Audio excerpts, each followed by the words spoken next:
Hello 10th class. So after digestion we will now be dealing with transportation in humans. Okay.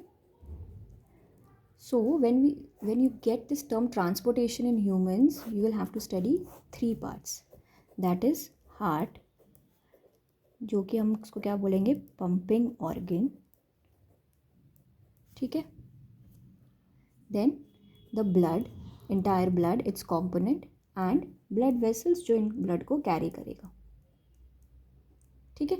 सो हमें ये तीनों parts in detail पढ़ना है, right. तो हम पहले स्टार्ट कर रहे हैं किससे, ब्लड वेसल से. ठीक है. सो ब्लड वेसल्स जो हमारी बॉडी में प्रेजेंट होते हैं वो थ्री टाइप्स के होते हैं, arteries, veins and capillaries. Okay. तो अब देखो क्या काम होता है. सपोज ये लंग्स और ये आपका बॉडी ऑर्गन. ठीक है. सो क्या होता है लंग्स में, क्योंकि आपने ब्रीद इन क्या किया, ऑक्सीजन आपने ब्रीद इन किया, वो लंग्स में जो ब्लड है उसके साथ मिक्स हो गया और कैसा ब्लड बन गया, जिस भी ब्लड में ऑक्सीजन प्रेजेंट होता है उसे हम क्या बोलते हैं, ऑक्सीजनेटेड ब्लड. जिसमें ऑक्सीजन प्रेजेंट नहीं होता है उसे हम बोलते हैं डीऑक्सीजनेटेड ब्लड. ठीक है. जिसमें ऑक्सीजन प्रेजेंट है ऑक्सीजनेटेड, जिसमें नहीं प्रेजेंट है डीऑक्सीजनेटेड. तो जब आपने ब्रीद इन किया ऑक्सीजन, वो लंग्स में जब मिक्स हो गया तो वो ब्लड कौन सा हो गया, अब ऑक्सीजनेटेड ब्लड. तो ऑक्सीजनेटेड ब्लड को अब कहाँ पे लेके आना है, बॉडी तक. लंग्स में तो मिल गया बट अब पूरे बॉडी ऑर्गन को ऑक्सीजन की ज़रूरत है ना, तो उसको पूरे बॉडी तक पहुँचाना है. तो ये कैसा ब्लड है जो यहाँ से यहाँ जा रहा है, दैट इज़ ऑक्सीजनेटेड ब्लड. इसको कौन कैरी करता है, आर्टरी, आपका फर्स्ट टाइप ऑफ जो ब्लड वेसल है. ठीक है. जो भी ऑक्सीजनेटेड ब्लड होता है वो कौन कैरी कर रहा है लंग से बॉडी तक, आर्टरी. बॉडी में क्या हो रहा है, बॉडी क्या कर रहा है, ऑक्सीजन ले रहा है अपनी यूज़ के लिए, और जो भी इसका वेस्ट है कार्बन डाइऑक्साइड वो ब्लड को दे देता है. तो अब जब उस ब्लड में ऑक्सीजन नहीं है तो उसको हम क्या बोलेंगे, डीऑक्सीजनेटेड ब्लड. तो ये जो डीऑक्सीजनेटेड ब्लड है, ये ब्लड कैसा होगा, अब यहाँ से जो निकल रहा है डीऑक्सीजनेटेड ब्लड, इसको कौन कैरी करता है, वेन्स. वेरी सिंपल, देखने में एक साइकिल हो गई. ठीक है. कि लंग्स में जो ब्लड आपने ब्रीद इन किया वो ब्लड के साथ डिजॉल्व हो गया, वो ब्लड कैसा बन गया, ऑक्सीजनेटेड. उस ऑक्सीजनेटेड ब्लड को आर्टरी कैरी करके कहाँ ले आएगा, बॉडी तक. बॉडी में क्या हुआ, बॉडी ऑर्गन्स ने ऑक्सीजन ले लिया अपनी नीड के अकॉर्डिंग और अपना वेस्ट कार्बन डाइऑक्साइड ब्लड में डाल दिया. तो अब वो जो ब्लड यहाँ बॉडी से निकल रहा है लंग्स के लिए जाने के लिए, वो कैसा है, डीऑक्सीजनेटेड ब्लड है. इसको कौन कैरी करेगा, वेन्स. अभी तक मेजर इनका काम समझ आया. Arteries carries oxygenated blood, veins carry deoxygenated blood. ठीक है. ओके. अब देखो यहाँ से आर्टरीज आया लंग से, यहाँ से बॉडी से वेन्स निकल गया. ठीक है. ये ऑक्सीजनेटेड ब्लड लेके आ रहा है, ये डीऑक्सीजनेटेड लेके जा रहा है. बट जो बॉडी में जो एक्सचेंज हो रहा है ये ऑक्सीजन कार्बन डाइऑक्साइड का, वो उसके लिए क्या चाहिए होती है, वो किसके थ्रू हो रहा है, डिफ्यूजन क्या होता है, हाई कॉन्सेंट्रेशन से लो कॉन्सेंट्रेशन में मूवमेंट. तो उसके लिए हमें क्या चाहिए होती है, बिल्कुल पतली सी मेम्ब्रेन, थिन मेम्ब्रेन. ठीक है. ताकि वो डिफ्यूजन, वो एक्सचेंज ईजिली हो सके. तो आर्टरीज और वेन्स को बीच में जो कनेक्ट कर रहा है, दिस इज कैपिलरीज. क्लियर.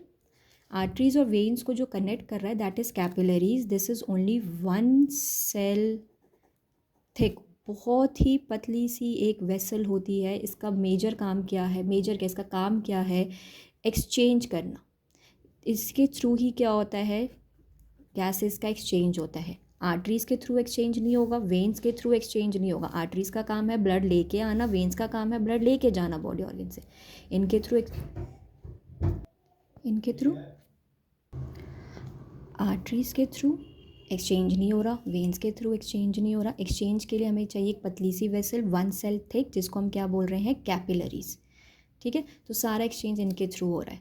सो अब तीनों वेसल्स का काम समझ आया. आर्टरीज क्या कैरी कर रही है, ऑक्सीजन वाला ब्लड, कहाँ से कहाँ, लंग्स से बॉडी तक. वेन्स क्या कैरी कर रही है, डीऑक्सीजनेटेड ब्लड, कहाँ से कहाँ, बॉडी से लंग्स तक. इन दोनों के बीच में जो ये एक्सचेंज हो रहा है बॉडी ऑर्गन्स के पास, ये किसके थ्रू हो रहा है, one cell thick vessel, that is capillaries के थ्रू. क्लियर. ठीक है यहाँ तक. अब एक इम्पॉर्टेंट चीज़, जो आर्टरीज़ में जो ब्लड आ रहा है वो ऑक्सीजनेटेड, बहुत ज़्यादा ऑक्सीजन है, एनर्जी है, बहुत हाई प्रेशर में फ़्लो हो रहा है। कोई भी लिक्विड हाई प्रेशर में फ़्लो होगी तो वो सिर्फ वन डायरेक्शन में ही फ़्लो होगी, बैकवर्ड नहीं आएगी, ठीक है, क्योंकि ब्लड उसमें से कैसे जा रहा है, बहुत ही हाई प्रेशर में, फुल ऑन एनर्जी के साथ, तो वो आगे आगे ही बढ़ेगा, पीछे नहीं आएगा। बट जो वेन्स में जो ब्लड है वो क्या है, उसमें से ऑक्सीजन जा चुका है, उसकी एनर्जी निकल चुकी है, ठीक है, डीऑक्सीजनेटेड है, यूज्ड अ ब्लड है, तो इसका प्रेशर कैसा हो जाता है, यहाँ पे लो, प्रेशर लो है, लिक्विड है, लिक्विड का प्रेशर जब वो प्रेशर से फ्लो नहीं कर रहा है तो क्या हो सकता है, बैकवर्ड फ्लो हो सकता है। किसके चांसेस हैं, बैकवर्ड फ्लो के, किस में, वेन्स में। ये सब अभी हम वेन्स की बात कर रहे हैं, इधर हम आर्टरीज की बात कर रहे हैं, ठीक है। तो वेन्स में प्रेशर कम है जिसकी वजह से बैकवर्ड फ्लो हो सकता है। इस बैकवर्ड फ्लो को रोकने के लिए क्या प्रेजेंट होता है, वाल्व, वेरी इंपॉर्टेंट।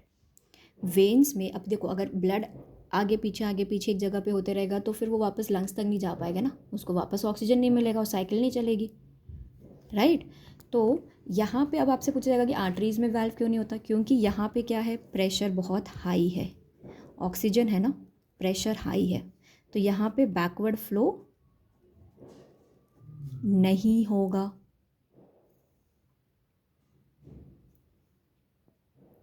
ठीक है। आर्टरीज़ में ऑक्सीजन वाला ब्लड है, प्रेशर हाई है, तो बैकवर्ड फ्लो नहीं होगा, तो वाल्व की भी ज़रूरत नहीं है। वेन्स में प्रेशर कम है, बैकवर्ड फ्लो के चांसेस है, इसलिए वाल्व की प्रेजेंस है। वाल्व क्या होता है, सपोज ये वेन है तो इसमें ना एक ऐसा गेटवे होता है, ब्लड को आगे तो जाने देगा, जैसे ही ब्लड पीछे जाने लगेगा वो बंद हो जाएगा, ठीक है। तो बैकवर्ड फ्लो को रोकता है ताकि ब्लड एक ही डायरेक्शन में मूव हो, क्लियर, ठीक है। एक एक्सेप्शन है हमारे पास, जहाँ पे भी आप वर्ड पल्मोनरी देख लोगे काम हो जाएगा उल्टा।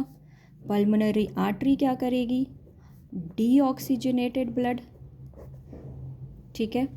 पल्मोनरी वेन क्या करेगा, ऑक्सीजनेटेड ब्लड। ये कहाँ प्रेजेंट होता है, क्या काम करता है, ये हम तब देखेंगे जब हम हार्ट का फंक्शन देखेंगे, ठीक है। एक बार गो थ्रू करें, arteries, veins and capillaries. Arteries क्या करती है, ऑक्सीजनेटेड ब्लड कैरी करती है बॉडी तक। वेन्स क्या करती है, डीऑक्सीजनेटेड ब्लड कैरी करती है लंग्स तक, ठीक है। ऑक्सीजनेटेड ब्लड जिसमें ऑक्सीजन प्रेजेंट है, डीऑक्सीजनेटेड जिसमें ऑक्सीजन प्रेजेंट नहीं है, ओके। अब जब ये बॉडी तक आ गया, बॉडी से आगे चला गया, तो बॉडी में जो एक्सचेंज हो रहा है ऑक्सीजन और CO2 का, वो किसके थ्रू होगा, एक बहुत ही पतली सी वन सेल थिक कैपिलरीज के थ्रू सारा एक्सचेंज हो गया, ठीक है। उसके बाद आर्टरीज में जो ब्लड, क्योंकि ऑक्सीजन प्रेजेंट है तो हाई प्रेशर है, बैकवर्ड फ्लो नहीं होगा, वाल्व की ज़रूरत नहीं है। वेन्स में प्रेशर लो है क्योंकि यूज्ड ब्लड है ना, वो जो बॉडी से यूज्ड ब्लड निकल रहा है, वेस्ट ब्लड निकल रहा है, तो उसमें बैकवर्ड फ्लो की चांसेस है। अब ब्लड को बैकवर्ड फ्लो होने से रोकने के लिए क्या प्रेजेंट होता है, वाल्व, एक गेटवे, जो ब्लड अगर पीछे फ्लो होने लगेगा तो वो बंद हो जाएगा, फ्लैप होता है, फ्लैप, ठीक है।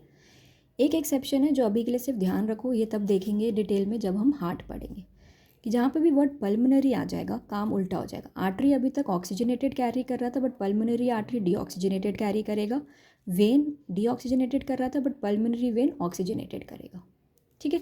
ये आपको इतने पॉइंट्स याद रखने हैं अपने ब्लड वेसल्स में, ठीक है। इसके बाहर कुछ नहीं पूछेंगे आपसे, इसी में से कोई छोटा मोटा घुमा के आपसे पूछ लेंगे, और यही आगे अभी हमारा हार्ट में यूज़ होगा, क्लियर। तो कल की क्लास में हम हार्ट के फंक्शंस देखेंगे, डबल सर्कुलेशन समझेंगे, ब्लड हार्ट के थ्रू कैसे फ्लो होता है, कौन कौन से ब्लड वेसल्स के थ्रू फ्लो होता है, ये समझेंगे, ठीक है क्लास।